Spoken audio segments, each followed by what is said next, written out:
episode of The Data Point. The language debate is back in the spotlight again. Tamil Nadu is resisting the implementation of the new education policy, calling it an indirect way to impose Hindi. The centre has refuted these allegations, but they are withholding the funds meant for the implementation of the Samagra Shiksha Abhiyan in Tamil Nadu. But in this video, we are not going to discuss about the pros and cons of the new education policy, nor are we going to discuss about the impact of the withholding of the funds. We are going to look at some of the core issues which is reigniting this language debate again and again in some form or the other. For this, we will be asking three broader questions and answering them through data. Is Tamil Nadu or the non-Hindi belt states in general unwilling to learn and speak new languages? Question 2. Why is resistance to Hindi stronger in the south compared to other non-Hindi speaking states such as Gujarat and Maharashtra? And question number 3, what should be the link language? Should it be English or Hindi? Or in other words, should the native Hindi speakers be encouraged to speak English, or should the non-Hindi speakers be encouraged to speak Hindi? So let's dive into the first question. Is Tamil Nadu or the non-Hindi states in general unwilling to learn and speak new languages? To understand this, we are going to divide the states into three groups. The first group is the Hindi belt states: Bihar, Rajasthan, Madhya Pradesh, Himachal Pradesh, Haryana and Uttar Pradesh. The second group are the non-Hindi belt states which are not in the south: West Bengal, Punjab, Gujarat, Maharashtra and Odisha.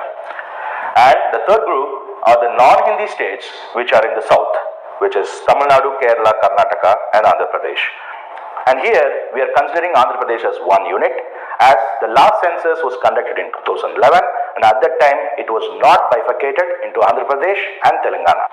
Now to understand this better, let's dive into the data. Now first, we are going to look at the share of monolinguals, or the share of people who can speak only one language. To start with, let's go for the Hindi belt and let's choose Bihar.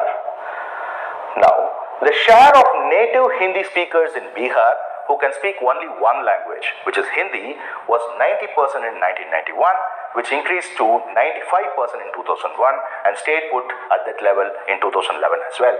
Now, if we can roll over to other states, which is Uttar Pradesh, it was 92%, to 89% to 91%. If we keep moving towards to all the northern states, we can see that the level of native Hindi speakers who can speak only one language has remained very high and even increased further by about a percentage point or two. So similarly, if we look at all the states, as you can see, the share of native Hindi speakers have remained as high as 90 and went as high as 95%, and it remained above that 90% mark for all the states except the case of Haryana. Right. Now let us see the same for the non-Hindi, non-South states. Now let's take the case of Gujarat. As you can see, the share of native Gujaratis in Gujarat who can speak only one language reduced from 78% to 67% to 60% in the 1991, 2001, 2011 census. And if you go and do the same for Maharashtra, you can see a similar decline from 74.8% to 60% to 54%. Similarly, the share of native Odia speakers in Odisha who can speak only one language reduced from 85 to 57 to 74.5. Now let us look at the case of West Bengal. In West Bengal alone, the share of native Bengali speakers who can speak only one language reduced from 90% to 83% in 2001 but increased back to 89.5 in 2011. But in general, if you see all the states which are non-Hindi states which are not in the south, you see a general reducing trend of the share of monolinguals except in the case of West Bengal. Now let us look at the same figures for the non-Hindi states which are in the south. Let's take the case of Tamil Nadu. In Tamil Nadu, the share of native Tamil speakers who speak only one language reduced from 84.5% in 1991 to 82.2% in 2001 to 77.9% in 2011. Now let's look at the case of Kerala. In Kerala, the share of monolinguals to start with was already very low, and it has almost maintained the similar level across all the censuses. If you look at Andhra Pradesh, you can see a similar decline from 87 to 81 to 82. If you look at Karnataka, the share of native Kannada speakers who can speak only one language reduced from about 80% to 70% and followed a similar trajectory. So if you look at all the non-Hindi states in the south, you can see a similar trend of the share of monolinguals reducing over time. So from the graph that we have seen till now, a clear pattern emerges, which is the non-Hindi speakers are generally more open to learning new languages, whereas the native Hindi speakers show a lower tendency to learn and speak new languages. Now let's go to the second question. Why is resistance to Hindi stronger in the south compared to other non-Hindi speaking states such as Gujarat and Maharashtra? To understand this better, let us look at the share of English speakers across all the states. Let's start with English and let's now choose non-Hindi states in the south. And let's start with Tamil Nadu. What you're looking at is the share of native Tamil speakers who can also speak English. The share increased from 13.5% in 1991 to 15.1% in 2001 to 18.5% in 2011. If you see the case of Andhra Pradesh, you will still see a rise from 11% to 14% to 13%. In Kerala, the share of native Malayalam speakers who can also speak English was already very high at 23.5% in 1991 and it reduced a bit from 22.4 to 20.3%. You can see a similar increase across all the south states, except in the case of Kerala where there was a bit of decline from a very high base. In general, if you see, across all the southern states, the share of native speakers who can also speak English is above 10% across all these years. Now, let us move on to the non-Hindi states which are not in the south. Let's take the case of Gujarat. As you can see, the native Gujarati speakers in Gujarat who can also speak English increased from 9.6% to 11.7% to 12.8%. And in the case of Maharashtra, you can see it has increased from 12.1% to 14.3% to 14%, and it stayed at around that level in 2011 as well. In the case of Odisha, it increased from 13.1 to 19.6 to 19.2. In the case of Punjab, it increased a lot from 22% to 32 to 31. So in general, you see across all the non-Hindi states which are not in the south, the share of English is increasing as well. Now let us also look at the share of English speakers in the Hindi belt states. So let us choose Hindi belt and let us look at Bihar. So the share of native Hindi speakers in Bihar who can also speak English reduced from 8.7% in 1991 to 3.5% and 2.4% in 2011. If you take the case of Uttar Pradesh, similarly the increase was 7.3% to 9% and back to 6.3% in 2011. In the case of Rajasthan, you can see the share of native Hindi speakers in Rajasthan who can also speak English reducing from 7 to 4% to 4% in 2011. Now in the case of Haryana, the share of native Hindi speakers who can speak English was as high as 17%, reduced to 15.9% to 14.6%. In the case of Himachal Pradesh, the share of native Hindi speakers who can also speak English reduced drastically from 21% to 7.6%. So in general, if you take all the northern states or the Hindi belt states, of the native speakers who can also speak English, you see the low base across many of the states and it is also declining, except in the case of maybe Haryana, which started at a very high base, but the decline was there and it was more gradual.